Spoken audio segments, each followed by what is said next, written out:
perkenalkan, nama saya Mala Komala.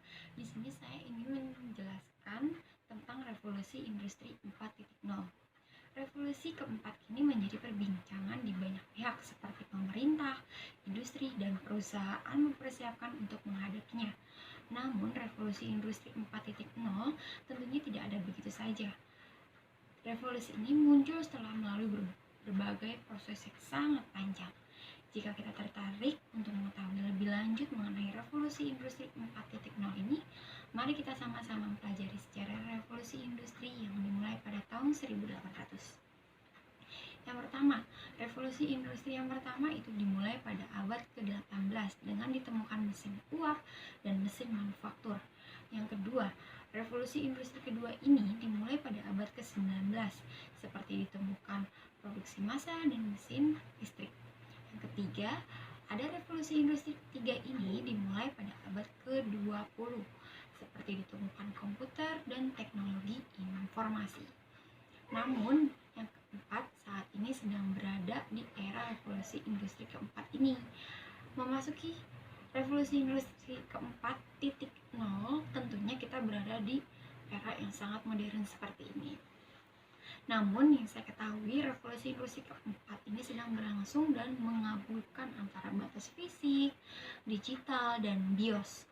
Sederhananya, revolusi industri keempat ini adalah bagaimana teknologi seperti kecerdasan buatan, kendaraan otonom, dan internet saling mempengaruhi kehidupan manusia. Namun, hadirnya kecerdasan buatan di industri tentu memberikan potensi besar untuk melipat gandakan produktivitas tenaga kerja. Berbagai perusahaan terbesar di dunia bahkan telah menggunakannya seperti robot, terus kecerdasan buatan sebagai pekerja yang diproduksinya. Seperti yang saya ketahui, seperti di salah satu pabrik yang terkenal kayak misalkan Suzuki, Adidas, dan Nestle itu sudah menggunakan seperti mesin robot dan kecerdasan buatan.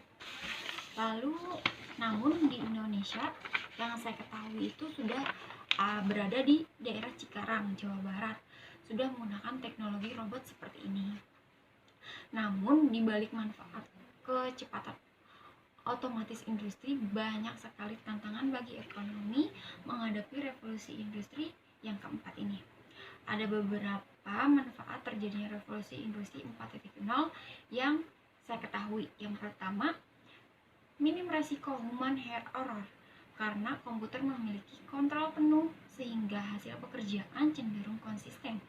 Yang kedua, meningkatkan efisiensi produktivitas pada proses produksi sehingga kita dapat memproduksikan barang dengan volume yang lebih banyak dan mengandalkan sumber daya yang lebih sedikit.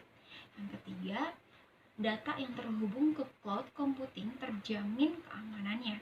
Yang keempat, meningkatkan visibilitas terhadap status ketersediaan barang serta proses pengiriman. Yang kelima, memangkas biaya untuk menghandle rantai pasokan. Kesimpulannya, yang saya dapatkan pada revolusi industri keempat titik nol ini, mungkin banyak dari kita yang masih bertanya-tanya, apakah kita siap dalam menghadapi revolusi industri terbaru ini? Jawabannya adalah pasti siap tidak siap dan mau tidak mau. Kita sebenarnya sudah berada pada era revolusi industri keempat ini.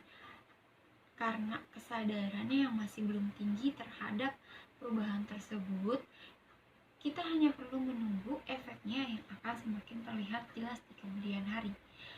Sebenarnya, kalau kita menginginkan bukti nyata, kalau kita sudah berada di era revolusi industri keempat ini, kita bisa melihat kecenderungan terhadap perubahan pekerjaan manusia yang semakin masif.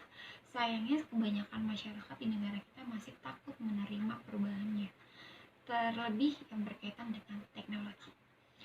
Sekian untuk penjelasan mengenai revolusi industri 4.0 yang saya ketahui.